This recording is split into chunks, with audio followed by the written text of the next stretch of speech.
Welcome back to Dark Souls. My name's Gordon, or This Dying Earth, although I kind of regret using that name now. The Quiet Earth is the name I use on other websites. Anyway, we're back with Dark Souls, and we're going to take a different approach to it this time. We're going to this Let's Play is mainly built around or focused on the presence of Gravelord Phantoms.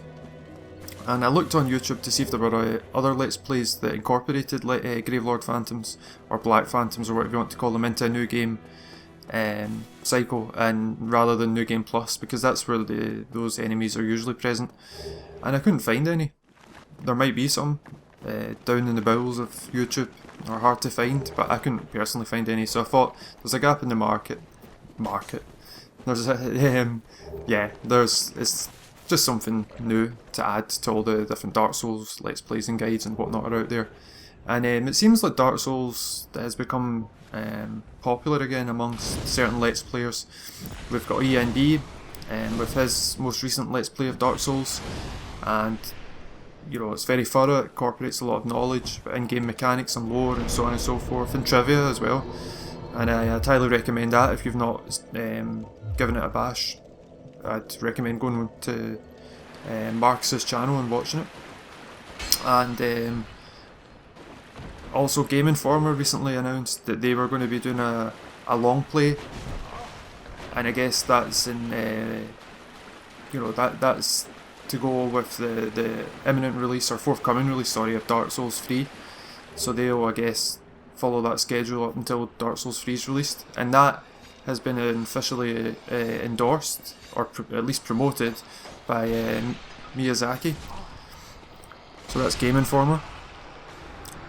And it makes sense, given that we know that Dark Souls 3 is coming out, and it's going to be it's going to follow on more from Dark Souls 1 in terms of lore, I believe, than from Dark Souls 2, although it'll still incorporate changes in mechanics and probably lore as well. Some people have speculated that you can see Bernhardt's Parma, and that may be the case. I mean, I haven't looked at it in depth or whatever. In the Dark Souls 3, some of these trailers and sneak peeks from the games conventions. But yeah, so this Let's Play is primarily going to focus on areas where there are these Gravelord Phantoms, and they really do ramp up the difficulty in terms of the danger that they present. And if you're a new player, I would not recommend enabling the Gravelord Phantoms. And there's ways to do that. If you're intrigued by what I'm talking about and you want to go and look into how you do it, then all you need to do is do a Google search, Dark Souls, Gravelord Phantoms, blah blah blah, and new game rather than New Game Plus. And you know how to search in Google. Everyone does these days. Even my gran knows how to do it, and she's dead. But yeah, so these Gravelord Phantoms, they have more health, they dole out more damage, and to me they feel like they're more aggressive. They unleash a lot further away from their original starting positions than normal enemies do. And you really have to, you have to have some Dark Souls skills, or at least some Souls skills, in order to take these enemies on, and to, especially in New Game, and especially if you're not up, you're not putting points into vitality, and we're not going to be doing that. That was this guy's a long jump champion at Dark Souls. I mean, he honestly leaped out 10 meters there, out of nowhere, and we're not going to be putting points into vitality until we get to roughly Anor Londo, and then you kind of need to. Well, you don't need to. I mean, if you're super skilled, then I'm sure you would be able to get away with it. And so these guys here are the first Gravelord Phantoms that we encounter. I think they're just undead soldiers, and you really need to have parrying skills like that. But yeah, it pays to be able to parry and riposte, simply because especially at the start of the game when your weapon is unupgraded and you don't have much in way of strength and dexterity, and you're not really doing much damage, inflicting much damage against enemies. These, you know, critical hits, counter attacks, backstabs, parry, riposte are all super important because they basically allow you to put these enemies down. And you just have to, you know, it revitalises the game. It gives it a freshness when you've, you know, enabled these Gravelord Phantoms in New Game. You have to, and by the way, that's another thing, you have to use all the different tools in your arsenal, you know, bombs, throwing knives, poison arrows, etc, etc, because you know, you have to re-strategise your approach to different areas. You can't get away with, you know, playing it the way that you've played it 100 times before. And that's what I really like about this. I've not completed it with another character, but I'm in the process of playing through the same style we are doing just now, the same theme, Gravelord Phantoms, with another character, and it is challenging, but it's exciting. You know, it gets the old heart going again, and it adds fear to the game again, because that's been missing for me for a while, because you know what's coming, and you know that there's surprises in store when you enable these Gravelord Phantoms. You don't know exactly where they're going to be. You turn the corner and, you know, you're fucked, basically. In certain circumstances, you know, like Tomb of the Giants, for example, and you'll see once we get there, you know, how difficult it is and how challenging the path to the boss is. Anyway, I'm not going to, just to get into the swing of things, I'm showing a lot of the normal kind of enemies and so on and so forth here, but I'm going to try and streamline things more and more and edit the videos as concisely and succinctly as possible, so that we're only kind of showing the, not only, but mostly showing the Gravelord Phantoms. And yeah, that's the way I want to do it, I guess. And there are certain areas in this game that they're devoid of Gravelord Phantoms for one reason or another. And unless we need an item, an upgrade item, a weapon or whatever, I probably won't show much in the way of those areas. My strategy here is normally just to run up and smash the firebomb thrower in the face, but unfortunately it didn't work this time, and I forgot that there was a Gravelord Phantom now. So, you know, see, wee surprises lie. Even if you're, you know, you've been through here once already with these Gravelord Phantoms, you know, you can still get a surprise. And chose the Pyromancer because I want to use Power Within later, and it's helpful in certain areas with these Gravelord Phantoms. And same with Fireballs and Great Fireball and Combustion and so on and so forth. You see I've got the heater shield in my back here instead of the kind of broken up wooden shield that the Pyromancer starts with. And I actually made a mistake. I shouldn't have bought the heater shield. That was another reason I chose the Pyromancer, is because the wee wooden shield, you know, is like a parrying shield, and it helps, and it's, you know, and that's another thing, gold pine resin, we're going to be farming that extensively later, although I won't show it on screen. Look at this is the kind of thing, it's surprise I'm talking about. You know, you can't see up here from down below. You come up here and there's a, you know, a dangerous enemy here. And it's not just going to be as easy as smashing the crossbow guy in the face.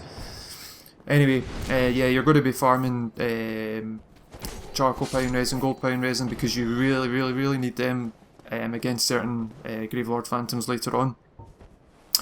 And yeah, so Pyromancer, his glove, we're going to use Power Within. We're going to be, in terms of weapons, I'm just using the hand axe just now. It's more than adequate enough at this moment in time. I've been, with the other character, I didn't want to use swords because I always use swords, so I thought I would try something a bit different. And I've been using like spear class weapons, thrusting class weapons, what is it, the wing spear and the partisan, and the halberd as well sometimes. And we're going to eventually use a halberd because it's like one of the quickest weapons of that type, you know, thrusting weapons that we can get our hands on. Although I have got the wing spear in my possession, I think, but I can't remember what the stats were for using it. But anyway, and the big roundhouse, you know, 360 swing of the halberd is helpful as well in certain circumstances against these Black Phantoms. So yeah, we'll use that probably earlier on. This guy, see, you know, get the just not getting the parrying timings correct with this heater shield. I should have used my wee broken shield, and I get fucked up here by this guy because of a bad choice in terms of what shield I used, and I guess I hadn't learned my lesson because I came back down here with the heater shield. And I mean, earlier on with those two spear wielding undead soldiers, I'd managed to parry them no problem. I got it off there, but I died obviously once, and I got it again. So, but yeah, I didn't really enjoy using heater shield too much with this character. It's good for blocking fire earlier on in the game. I can't remember if you can backstab this guy while he's you know, he's unaware of you, but maybe it's because I went in two-handed, and I didn't get the riposte there. The ring that he's guarding we are not going to use. Blue Tearstone ring, not interested. Just doesn't, no good for against these Black Phantoms. Same with the red Tearstone ring. Well, I guess the red Tearstone ring could be because, you know, especially if you've not got a lot of vitality, you know, you're going to get one-shotted by a lot of these guys anyway, so, you know, why not take the extra damage? But I guess it's a psychological thing. When you know you're that low on health, you maybe lose your nerve sometimes. Partial parry, and that saved my ass. If I hadn't managed to get those two partial parries in, I would have been dead. And if I mean, the way I'm playing just now, it's, you know, it's not good enough. You play like that against these Black Phantoms, you're just going to get wrecked. But yeah. I'm hoping this will be a fun playthrough for Souls veterans, and that was a good parry, because yeah, I just don't see anything like that on YouTube, and you know, you're going to see me get my ass handed to me a number of times, and I think everyone enjoys that, seeing somebody fail, but then, you know, then persevere. Partial parry again. Playing it dangerous now. And I guess, well, you know, I'm not doing brilliantly against this guy, but you really, you know, once you get to Orlando, you really need to have your timings, your parry timings down against these guys, like Pat. You know, you have to be able to do it 99% of the time. Otherwise, you're just not going to make progress through the area, because in Orlando, there's a lot of these Black Phantoms. Orlando, Darkroot Basin or Garden, and Tomb of the Giants have, among, you know, they're the most difficult areas, I would say, so far with the Gravelord Phantoms. It can just be relentless at times, and, you know, there's no room for mistakes or errors. What else? I think once we get to Sense Fortress, I kind of fancy. I was watching ENB's video the other day on Sense Fortress, and you know, he was talking about it, and I was already aware of this. You know, used Ricard's rapier before, but you know that, I think it's the R2, and you get the multiple hits. Like, you know, you can get 3, 4, 5 hits, and rapidly. That's going to be useful, I think, you know, against these Black Phantoms, and so I think we'll go for that once we get to Sense Fortress. So I'll be putting some points into Dex, obviously. Anyway, this is us against the Taurus Demon, and yeah, you know, everyone knows the strategy for this nowadays. You don't do that, which is try and get your plunging attack off, and you go askew of the enemy itself. Yeah, I wanted to, because apparently if you jump attack and then do a plunging attack, or it kind of goes into the plunging attack animation, you get more damage off against these bosses, or enemies, I guess, if you're doing it against enemies. I was lucky there I didn't get smashed off the side and killed. And you can see here, this is what I've talked about, you have to watch your resources very carefully, because you're coming up against these Black Phantoms, you're going to go through more Estus and, you know, round 2 here with the plunging attack, and thankfully we got it this time. So you're going to go through more items, and by the time you sometimes get to these bosses, you really are low on things like Estus and blossoms and charcoal resins, pine resins, and so on and so forth.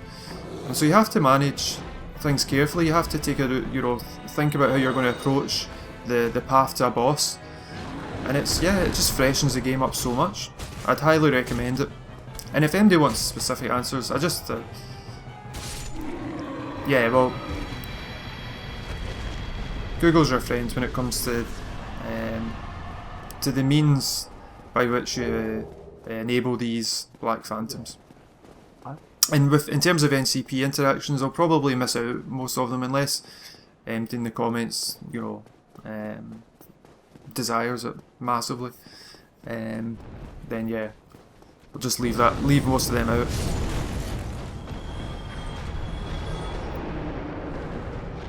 Recently, I've not been making that run, you know, damage free. Anyway, I hope you've enjoyed part 1. Part 2, we're just going to continue on and make our way to the church and to Andre. Thanks for watching.